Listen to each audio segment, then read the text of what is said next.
Hello everyone, Nika here with your Daily Neuro Nugget. I hope you're having an amazing day. By the way, it is just a beautiful sunny day here in Chicago, so I am loving it. And of course, you guys all look amazing and you guys are amazing. Why? Because we are almost at $300. Remember, the goal is $500 and then I will cover the remaining close to $150.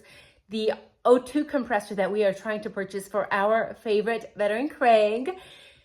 Well, he's going to be very ecstatic when we get to our goal. And honestly, it's so tough out here, guys. If I had all the money in the world, I would just buy Craig his O2 compressor. But inflation is hard on all of us.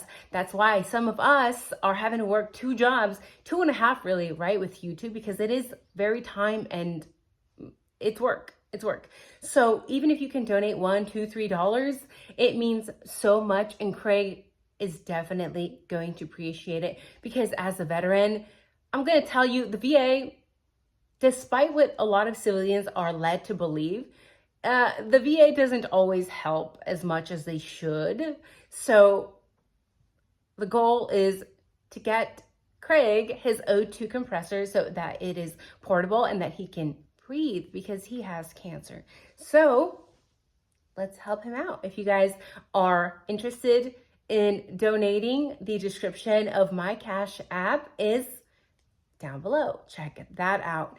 And we have a lot to talk about today. So I hope this neuro nugget, this tidbit of information really gets your neurons fired up because Ashlyn Couch decides to speak up to ABC News after 17 months. So one must wonder, why does she suddenly want to do that? So we're definitely going to get into that. But you guys love when I talk about the teas. I'm a big tea drinker, so I'll give you my little medicinal tea of the day here. I am not a doctor, so do your own research and come to your own conclusions. So I have the same boring mug. By the way, some people have asked me to put this in a glass mug. So if you want to buy me a mug, go ahead. I'm not going to say no. I'm not one to buy things online for myself. But if you want to buy me a clear mug, go for it. I'll appreciate it. Thank you. So, yerba mate. And this was heavily consumed when I was a hippie backpacking through South America as a 17-year-old, I believe. Yeah, good times, very good tea. And a lot of people that are hiking through the Andes drink this tea quite heavily because it just gives you this massive boost of energy. And it's a very potent appetite suppressant. So the first thing I can kind of smell is it smells like wet grass after it's rained and the lawn has been mowed. That very green, grassy, fresh, earthy smell. So I am digging the scent. Now, there is quite a bit of caffeine. I believe a cup has 80 milligrams or so. So just under what a cup of coffee has. And it's a great way to increase mental focus. But if you are sensitive to caffeine, just keep that in mind. There are studies that show that this tea actually improved athletic performance by 5%. So if you're an athlete or you like to exercise, maybe try this tea and let me know what you think. Do you notice a difference? I also found a study that shows that there is something in this tea that helps prevent the growth of Malassezia furfur, which is a fungus that causes dandruff and causes scaly skin. So if you are somebody who has like lots of flakes and dry skin, give this tea a try. Maybe it will help. And of course, it's summertime, so who doesn't want a little bit extra weight loss? Now, some studies also show that this tea not only helps weight loss, but it actually enhances belly fat loss. So for those of us working on our 6-packs, yeah, amazing, right? So Cheers. Let me know down in the comments if this is a tea that you have tried before. Again, it is very earthy, grassy tasting and smelling, and slightly bitter. So let's talk about this ex-roommate, Ashlyn Couch. So today, Ashlyn decides to break her silence. Again, she has not spoken to the media in 17 months. And in this ABC very short clip, it's under 2 minutes. I will try to link it in the description as well. She mentions that she had signed a lease to live at 1122 King Road, but she actually moved out May 2022 after graduating the semester before. So she was moved out way before the crime took place. But she did mention that she allegedly kept in touch with the girls that lived in the house, especially Maddie. Now, yes, I'm going to be speculating and reading into what she says because I think sometimes we can get a little bit of information out, and I think maybe she said a little much, and maybe I'm reading into it, but I definitely want your opinion. So she said after getting an alert of the suspected homicide that they all received on their phones, she sent a message to her group of friends asking if anyone had heard from Maddie. Now, my first instinct when she is saying this is, why was her first reaction one to assume what had happened to Maddie, or if there was something wrong with Maddie? Why would she jump to that conclusion? Why would her brain go straight to that thought, that person, that potential victim? Very strange, I think. Again, Ashlyn is saying that she supposedly kept in touch with the girls in the house. So she knows there's other females that live there. But she is concerned about Maddie. Why? Why is that? Does she know something we don't know? She said she also sent a text to Maddie saying, "Are you okay?" Again, why would she text Maddie and not the other members of the house? Or did she? And maybe she is just choosing not to tell us. And when Maddie did not respond to her text, she said she immediately knew something was wrong. Why, again, is she jumping to the conclusion that something is wrong because Maddie is not responding? So one could jump to the conclusion and say, well, maybe this Ashlyn girl just wants her 15 minutes of fame, because we know other people have done the same thing, right? They go to these massive news channels and say their little tidbit, and then they get a lot of attention in the media, lots of clips. Is she writing a book? Why is she bringing attention to herself? Part of me says, okay, we've always wanted people to come out and speak out. We're always saying they don't talk, they don't speak up. In this case, we have somebody finally coming forward 17 months later, but she's not really giving us any information, not really. So I think if people are going to come forward, then you really need to talk and not just tease. Also, when I'm watching this short clip of her, she is most definitely smirking. Now, again, I could jump to conclusions and say, well, she is sick. She is here at ABC News to get famous, to be seen.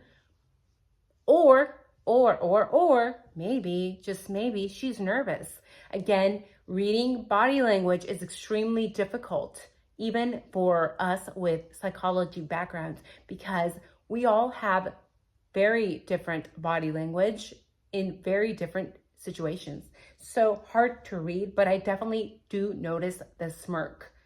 We don't know why though, right?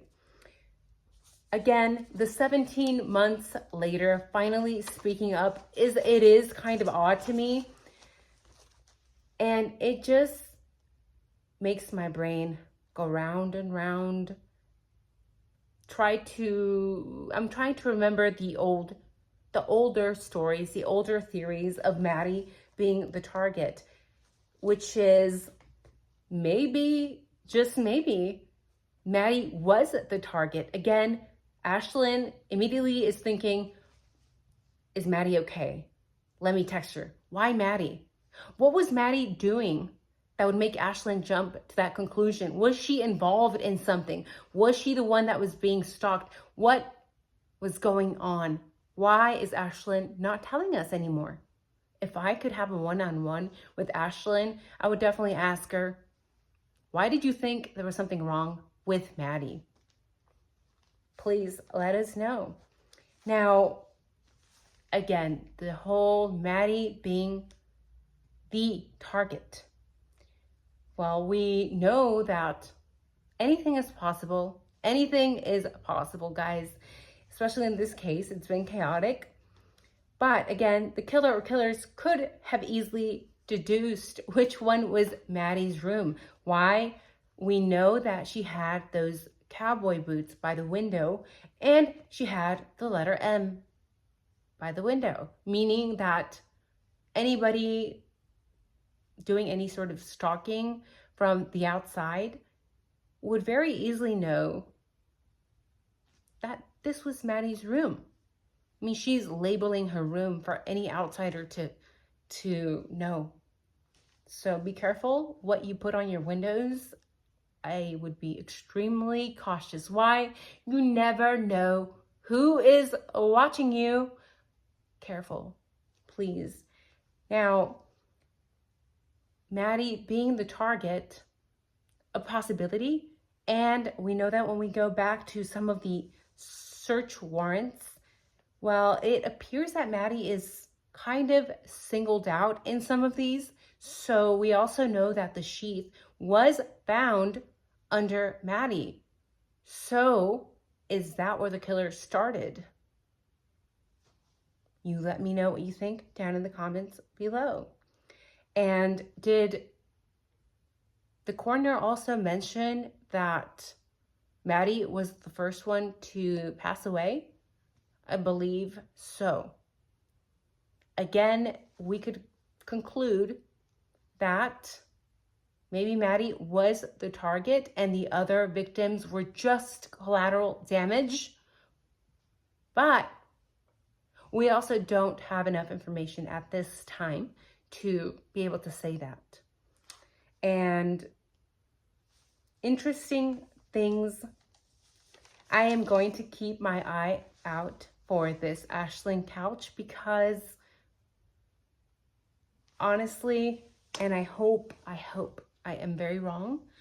Honestly, I can see her trying to pull a Mr. Green one here, trying to sell us a book or a novel or a biography. Honestly, 17 months is a long time. Did she reach out to ABC News or did ABC News reach out to her? And part of me doesn't like the fact that she's talking to the news now. She really does not have much to add to the conversation. And it almost seems that she is bringing attention to herself, like, this could have been me also. I am also a survivor, when she's not. She's not. Again, this is just me giving you one of many possible theories that I am speculating about. So please feel free to give me yours. And I'm very curious, if you watch this clip, did you catch her smirking? It's very obvious to me, but one must wonder why. Why the smirk? So something to keep in mind as we go through the story. And drink your yerba mate. By the way, some of you guys have asked me if I'm Middle Eastern. I am not. I'm an American, born and raised here. I don't like answering personal questions. Give as little information as possible to complete strangers on the internet. Why? For safety. Why? Because we know that people, that cyber stalkers and stalkers exist in general, especially if you are a female, especially if you are considered generally attractive. Be very careful. This can also, of course, happen to men. So stay safe out there. I'm not telling people to be paranoid, but always remain alert. If there is one thing that I learned that was very important in my time while in the military active duty, was to pay attention to your surroundings. I see so many people here in Chicago. Chicago has a massive crime rate. People are getting robbed literally out there on the street. Middle of the day. People are still walking down the street doing this. Be aware. Don't be texting on your phone while you're walking. Put your phone away, pay attention to your surroundings, and keep your head held high up. Simple things like that can make a big difference. So all of you, stay safe. It is a crazy world out there, but it doesn't mean it's all bad. So also balance this crazy world with positivity. I know it can be difficult. I know. But we have little things like tea or coffee or painting. I like to paint. On the rare occasion that I have free time, I like to paint and garden and grow tea. So that's what I do to relax. And I hope you all have a beautiful day, and that you can also remember to step away every now and then from social media if you feel the need to, because your mental health comes first. So thank you all for watching. Have a beautiful night. Again, if you want to donate to our favorite veteran, Craig, feel free to do so. The Cash App is in the description. Bye-bye. Oh yeah, I also changed my scrub top just for you guys. But now that I'm looking at it, it looks like a grandma shirt. Definitely my grandmother would totally rock this. So